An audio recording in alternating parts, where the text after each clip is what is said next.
Thank you for joining us. This is Rashad Bajwa with Domain Computer Services. I have Anthony DeGraw and Adele Strauss from our team on as well. Guys, say hello. Hey, what's going on, everybody? Welcome. Welcome, welcome. Hey. Okay, so today we got a lot of stuff going on. We got coronavirus going on. There's a lot of businesses that are being disrupted, a lot of changes coming, working from home remotely. Some of us do it sometimes, some of us do it not at all. And the shift is happening, and technology is hopefully going to kind of blunt some of the trauma of this period. And so we want to talk about some best practices. We're actually all at home right now. I'm here in my home office. Anthony and Adele are working from home as well. And we're doing this via Microsoft Teams web conferencing, which is a tool, frankly, I think we haven't been using for more than maybe 2 years or so. It came from Skype for Business. There's a product called Link, but now it's Microsoft Teams. It's part of Office 365. Actually, almost everyone who has Office 365 already has this product and just may not be using it, but we're using it regularly during work, and now during this period of remote work, it's going to be our home. So, couple of things I want to get started on, and this is a lot of these slides are pulled from a telecommuting, like making telecommuting productive presentation that we've done before, and the timing is perfect for what we have going on here, because the transition has a lot of lessons to be learned, a lot of best practices, and we picked some of the slides out that I want to be able to share with you guys. And in particular, it's about making this shift, kicking the first telecommuting days off, getting people set up, getting them resources, getting them access to resources, making that shift. So first slide I want to share with you guys here is, it comes from SurveyMonkey. They did a work from home survey. This is a couple of years back. And in particular, this was about making the shift to telecommuting. And what is the biggest challenge you face from when working from home? And you'll see here one of the most, there's a whole bunch of stuff here. Distractions are there, barking dog. In this day and age, I think it can be children. I've had both already interrupt my conferences today. But then internet stability or lack thereof. That's a big thing. Right now, it's 3 p.m. on Monday. There is 4 video conferences going on over our internet connection in this house. And 2 of them are kids who are getting lessons remotely, remote teaching. So, and all of this is taking over video conferencing space, or bandwidth rather. And so having that internet up and running, this all stops if we don't have that. What about you guys, Adele, Anthony? Any of these distractions, have they kind of popped their head? I think this is obviously a unique time where almost everybody is working from home that's in the professional service sector, right? So my wife works in a tax planning and financial planning firm, which most of their work already is virtual. But she's home, and then you have all pre-K, and for my kids it's pre-K. Everything we're in Point Pleasant. Everything is also closed in terms of schools. So you have kids home. You got tablets and multiple devices. So in a standard work, I have a dog losing her mind right now, by the way, as well. Yeah. So yeah, on an average work from home day, potentially during the week with nothing crazy going on, the internet's not going to be a huge issue because you may be the only one in the house using it while everybody's out doing their thing. But when a situation like this occurs, the bandwidth on the internet is a huge issue that you got to be cognizant of. Yep. Okay. Yep, definitely. Same thing for you, Adele, I'm guessing. You got some kids hanging around, maybe some dogs. Yes, 2 dogs. 2 dogs that may bark at any time. Exactly.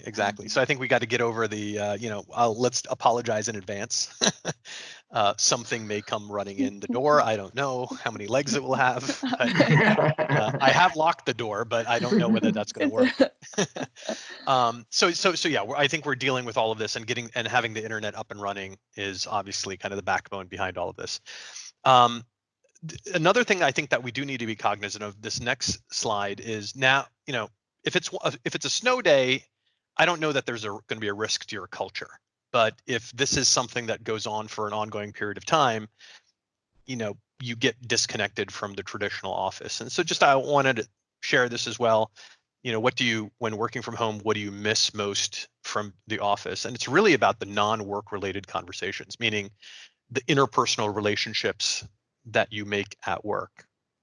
And so it's something to be conscious of. We're in day one now of this, so I don't know that people are getting too uh, you know cabin fever, but that's probably something that will happen. Yeah. Just as a quick note, I read a little piece on a Chinese company that had they have over 16,000, they're a travel company, and they had over 16,000 employees. And what they did, this is a couple years back, but they did a small test group of employees that would work remotely. And it looked like a win-win for everybody, both the employee as well as the business. I think they said the business was saving $1,000 a month per employee just on real estate costs alone. And obviously for the employee, it was travel and all this other stuff. Then when they rolled it out to the full company, it became just a nightmare for them specifically, and maybe because they needed to test pilot bigger and bigger and slowly grow to that. But the number one thing that came up from their employees was actually loneliness. So I think a lot of these things that you're seeing in the list here that's on the screen can kind of all come back to that word, which is loneliness in that remote work atmosphere. Right. And we're in a unique circumstance here in that we're not evaluating the pros and cons of telecommuting and whether we want to move our workforce to allow them to start telecommuting. Here we have no option. We're going to do this. So good, bad, or otherwise, we're going down this road. However, when this ends, and this will end, this is something that we're potentially going to keep doing or continue to do. And I think there's going to be a lot of lessons learned during this period of time as to who can work productively and who can't. This is another key point as well, where understanding the work-life balance. When you're working from home, the work-life balance it can become a lot more gray. And a lot of businesses sometimes do not go to remote work solutions because they're concerned that people will not work enough and they'll just do things that distract them at home.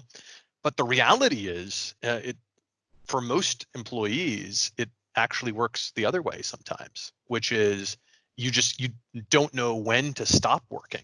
And because there's no leave the office, you're there potentially all the time. And so you are going to, this is a personality thing too. I think there are going to be people who maybe, but they're, find it more distracting, but then you're also going to have people who will not know how to cut it off as well. Yeah, I made a point today with my team to tell them I was the first one to go on lunch, and I told them I'm leaving for lunch. I'll be back in an hour, and then push them all to do the same, because they all can be a little more. I mean, they're Gen Z, so that whole gray area is very hard for them. So just pushing them to actually take a break and then tell us when you come back. Yeah. I love that, because you have to create that firm boundary, because otherwise the boundaries are not going to be as clear at home. And so so this next piece comes into play as well. So now if you're managing these staff, you're no longer managing attendance, because you're no longer managing, okay, you show up at 8 a.m. or 8:30 a.m. or 9 a.m. or whatever, and then you leave at 5 p.m. And then while you're here, hopefully you're getting some work done. No one's showing up and no one's leaving. Everyone's there the entire day, but they will be maybe clocking in. Even if they're not tracking their time, they're connecting in to the office via communication, to your point, Adele, as to even during lunch and when you leave for lunch. So now it's a shifting that we have to manage people's output and their work as opposed to just their attendance. And so that is something that some businesses have already done, meaning they're managing output and work product even when you're in an office.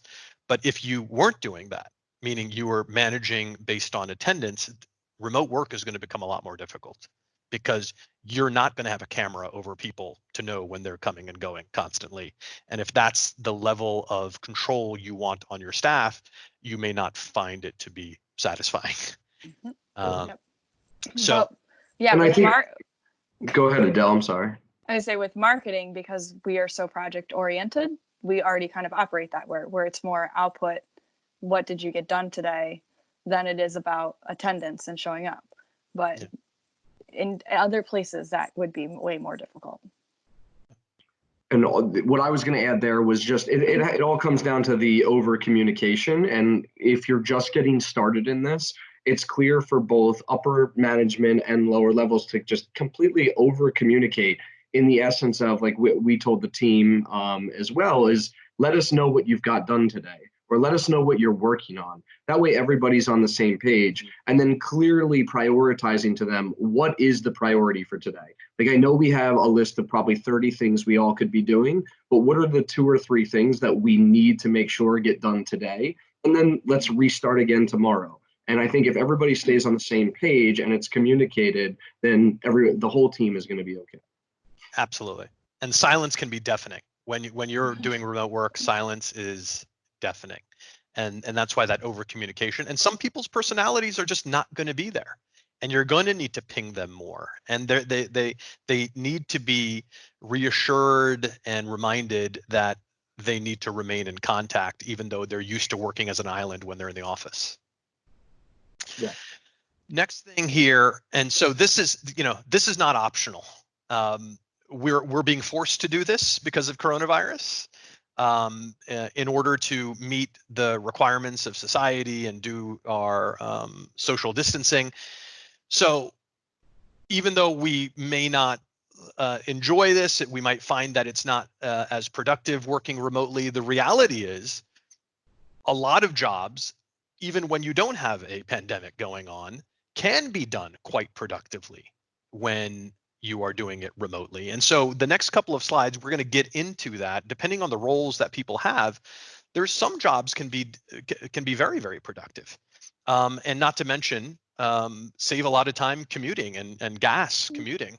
And so I think there are going to be some societal cases for why this will hopefully not be too detrimental and maybe even find places where people will be more productive than they were before. Because the reality is, even without a pandemic, there's plenty of folks out there that had made the shift to telecommuting. And IBM, I think, is a solid story here where half of their workforce had telecommutes on a regular basis anyway. And so for them, working from home during this pandemic was no shift at all. It was just standard operating procedure, at least as far as work. I mean, they still have to fight for toilet paper and stuff like that, like everyone else. But their work processes are kind of aligned around this anyway. And there's a lot of benefits for why they did this. Not to, real estate savings is obviously one part of it. However, some of IBM has decided that they want to go back to the office. And in particular, this was IBM's marketing department. So Adele, even though, you had mentioned in marketing, theoretically, it's very clear cut, the output that you're creating, and, some collateral, some material. They felt that some of the creativity was lost. And so here we're in a pandemic environment where there isn't really an option here, but I think we do need to be conscious of the fact that some collaboration, innovation, Tony Hsieh from Zappos used the term serendipitous interactions where you're coming across individuals. We have to be more intentional about that now. And that's going to happen with communication because we're not going to be hanging out at the water cooler. Mm-hmm. Yeah. And also just even creatively giving feedback, it is way harder for me to sit here and type what I think about something and the way it looks than it is to go over and point at the screen and talk it through. And that's can be very painful.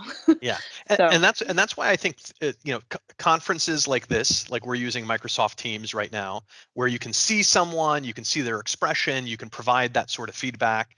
I think there's a lot of offices where they find themselves in this position and they're working remotely and they think, oh, no big deal, I have email anyway, I have email, I can get to my Word documents and that's it. If you just do email and Word and Excel, there's a lot more risk for these things or lack of these things. Yep. And so using something like Slack or Microsoft Teams to engage, or Zoom video conferences, I find those are how you keep a team connected. Now, if your business is one where people can just be islands and silos, okay, I guess you don't need that sort of stuff as much. But for us, where we collaborate on a regular basis, I don't know how we would do it and keep some of this innovation collaboration happening without tools like this. Yeah, I just don't think it would happen, right? The sales and I mean, we're in a unique company where we have engineers who will work on tickets, and their entire day could be looking at their computer screen, and the ticket comes in, they get assigned to it, they work on it, and they keep it moving, and maybe there's a phone call in between.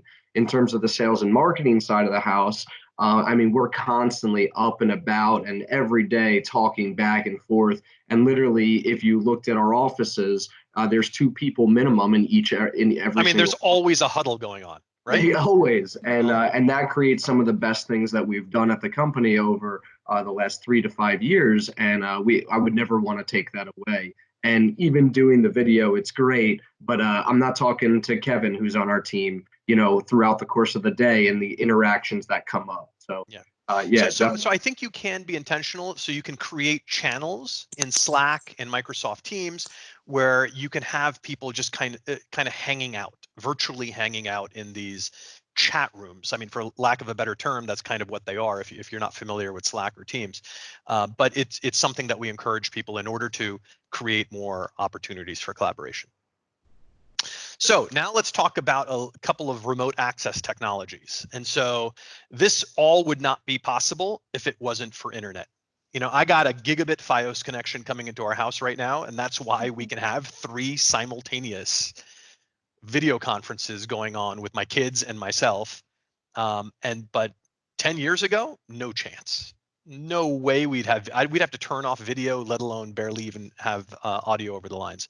So this has really made a shift. This is a little bit old, the graphic here, but the point here is it has been made. It's low cost and it's everywhere. And my goodness, I hope this remains up and running and reliable for the next couple of weeks because our economy is depending on it. Yeah, and you have things like 5G coming as well, right? Which is already in some small That's right. areas, but 5G is only going to add to the wireless capabilities of what people are able. That's right. And this graphic is incredibly out of date already. As I said, I have 1,000 megabit connection to my house, or at least that's what the marketing says I have, but it's pretty good enough. So this is, we were talking about this right before we started. Anthony, you were talking with a golf course that reached out to us today and said, we have nothing and we need to be able to work remotely. And the first questions are some of these. Exactly. It was, what does your current infrastructure look like? And unfortunately, their infrastructure, they said at best, was 7+ years old. It's just not going to be able to support what is needed in today's environment to get them to work or support the bandwidth of the number of users they need to be able to get on those systems.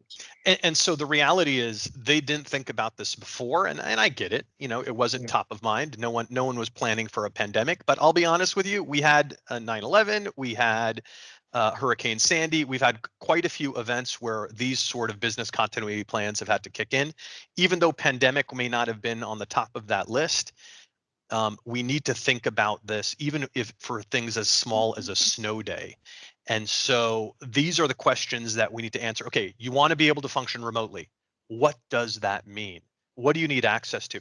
I had seen you guys do a presentation the other day and they're talking about, okay, well, the first thing is finance. Some companies say it's finance because they need to have a handle on top of the banking and receiving payments and things along those lines. For a company like Domain, number one for us is how do our customers get a hold of us? Period. End of story. Because if our phones and our email are not functioning and our clients don't need to get ahead of us or get a hold of us, we might as well be out of business. Yeah. The invoices can get paid whenever they get paid later on. That's fine. We'll figure out a way to collect. But so we need our phones ringing through. We need our emails coming through. We need our website up. And so those are the things. And then now, in order for people to be productive, we need our remote access tools to get into our client sites. We need, for us, frankly, Word documents and Excel spreadsheets. We'll get over. I mean, we don't need to necessarily look at those right away. But if you're a law firm, that's your work. You need to get to your document management platform.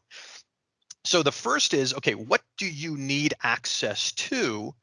Because what you need access to is going to dictate what technologies you need. And so for us, it's about our phone system. So that's the Polycom phones, and we have voice over IP phones. I don't know if you can see this here, but I have my office phone over here, or my office extension going to this phone over here. Microsoft Teams, which we're on right now, remote desktop, Office 365 is what we use. We use Zoom. Anthony, I know you use Zoom regularly. Adele, you guys are in HubSpot constantly, our marketing platform. So that's on the cloud. So what do you need access to in order to provide service to your clients, in order to pay your bills, in order to receive your payments? Those are the sort of conversations you need to have.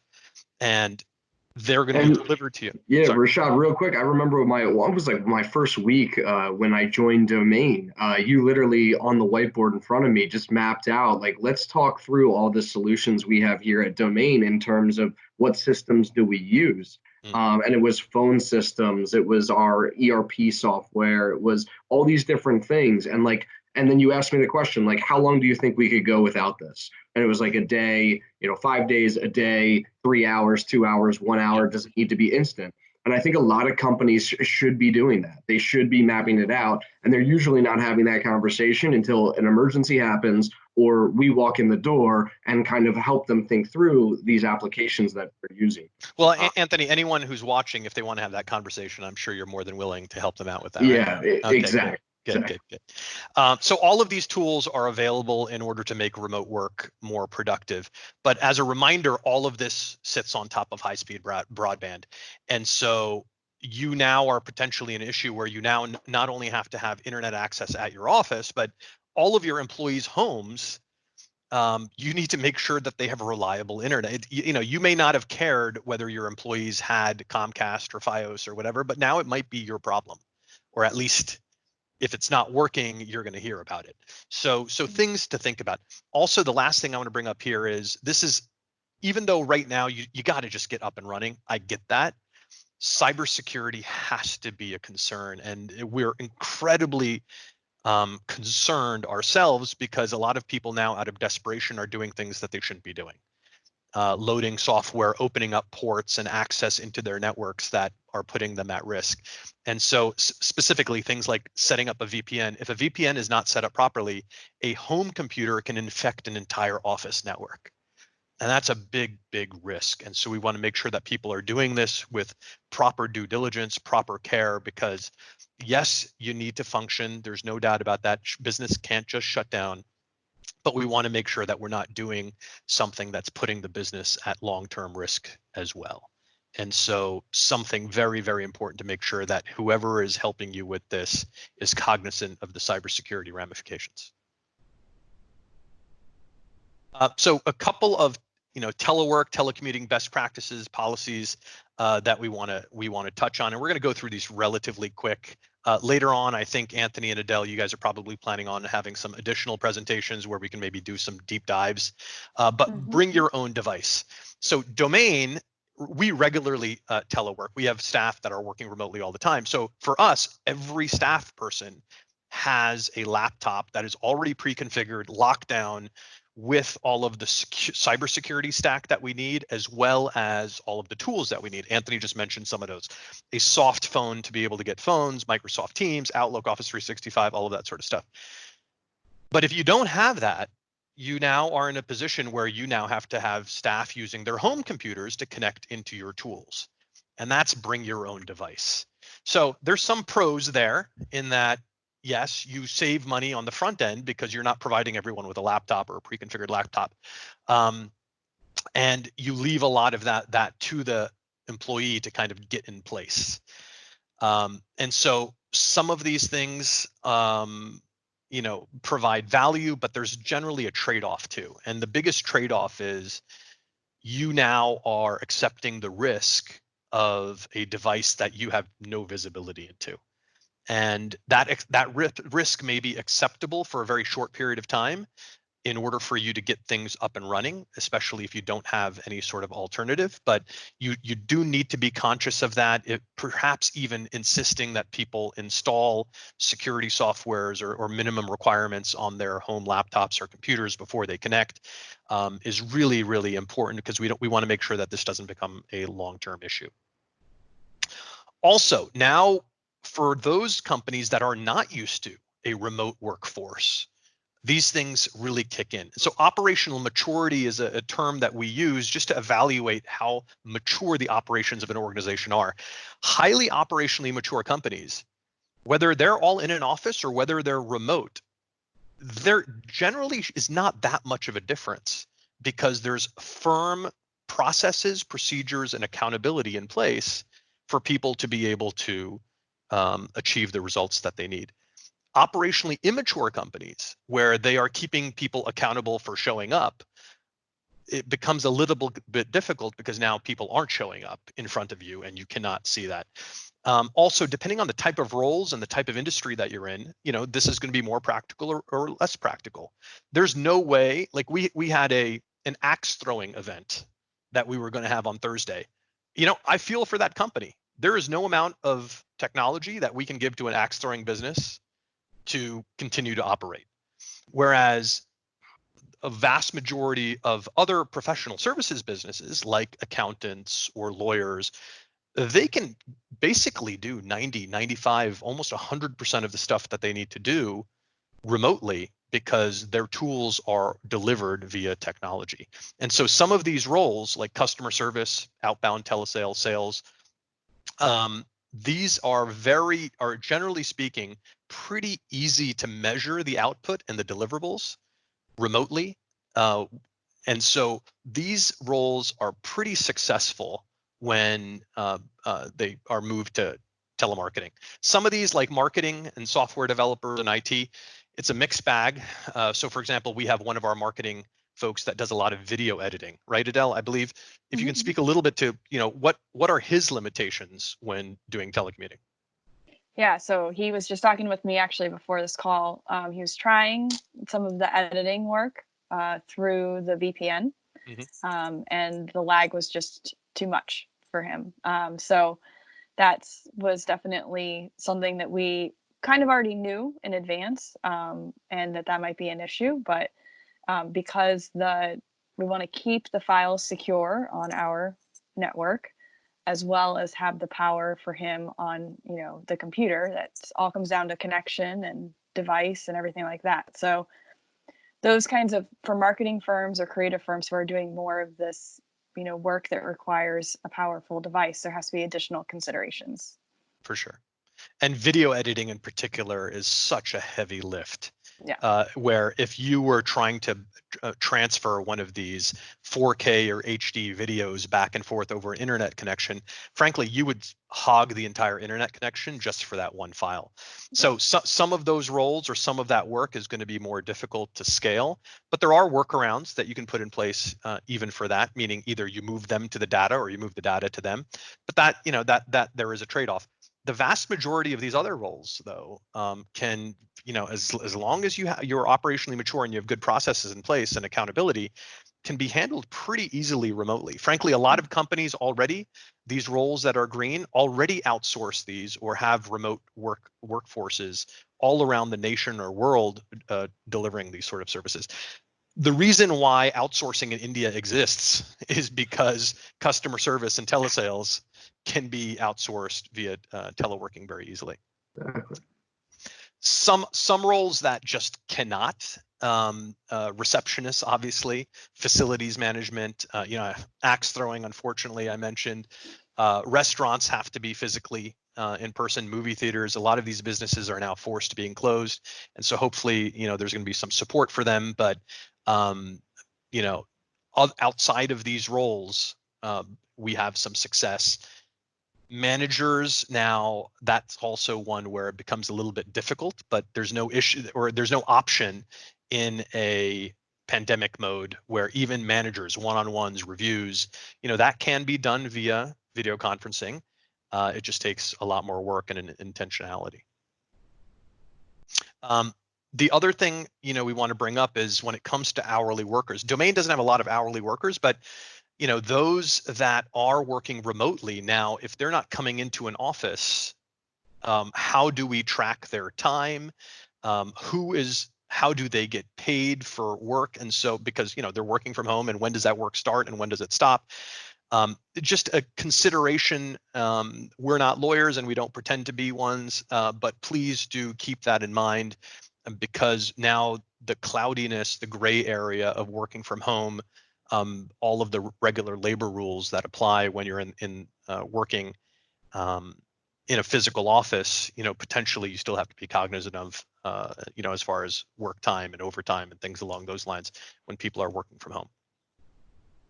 The last thing here, and so this slide is really was from the basic teleworking presentation that evaluates the overall productivity and the pros and cons of, do you want to do telework or do you not? We don't have the option now in the pandemic, Yeah. but the good news is, you're not implementing this maybe out of choice, in order to retain talent or increase employee morale or give employees flexibility, but you are giving people the flexibility to be able to keep getting a paycheck and getting paid and being productive during this pandemic, and technology is allowing you to do that. And if you think through it properly, there is actually great deals of benefit that you can have during this in order to kind of be responsive to your clients. And so we want to make sure that people are prepared and put together an effective remote work plan. And hopefully we'll be sharing some more content with you guys over the next couple of days, to get more out of it as well. Well, some good stuff. Thank you, Rashad. Okay. Thank you, Adele. Thank you, Anthony. And if you guys need anything else, email us and we'll make sure we'll be as helpful as possible.